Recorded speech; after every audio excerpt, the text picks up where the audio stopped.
Alright, so let's recall some basic properties of inverse functions. The original function and the inverse function are the same thing except x and y switch places, or the domain and the range switch places, or equivalently the input and the output switch places.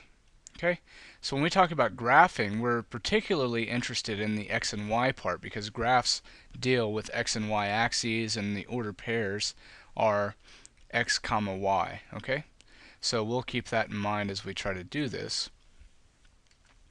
So let's say we get the graph of some original function. So let's say the original function is f, and really quickly, f is a function because every input has one output, but it's also injective or one-to-one because every output has one input. So since f is one-to-one, f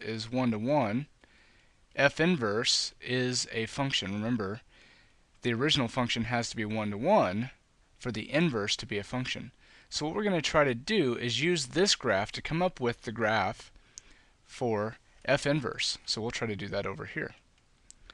Now, we're going to use the fact that, as I mentioned before, x and y simply switch between these two functions. So what we can do is analyze some specific ordered pairs from this function, flip them around to get ordered pairs for this function. So clearly 0, 3 is an ordered pair here. So what that means over here, x is 0, y is 3, by the way. That means it's going to be the opposite over here. X will be 3 and y will be 0. And that gives us this point. Okay? Over here, we can see that this point is also on the graph, which is 1, 4. So that means 4, 1 will be a point on this graph. Then let's see, another good point maybe is this one here, which is 2, 1, 2, 3, 4, 5, 6, 7. So we have 7, 2 over here, and we could keep going if we like. So 1, 2, 3, 4, 5, 6, 7, and then 2. And so we should start to get the idea that the inverse function is going to look something like that. Okay? Now, there's a little more sophistication here. Since x and y switch, that may have something to do with the equation where y is x. Y equals x and x equals y. If you were to graph that, that's a slanted line. You could write it as y equals 1x plus 0. So this is like mx plus b, or slope-intercept form. So the slope is 1 and the y-intercept 0. So if we were to look at that, y-intercept is 0. 1 is 1 over 1. So we rise 1 and run 1 for our slope. So up 1 and over 1.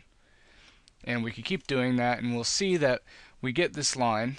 Let me see if I can do this using the tool that I have. So something is significant about this line because that's the line where y and x are equal to each other. Well, let me move the original function graph over here. By the way, the red graph is what we're interested in here.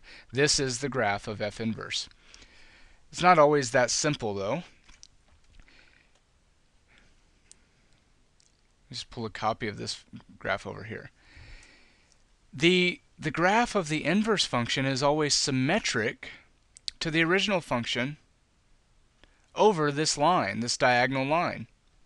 You see how they're mirror images of each other.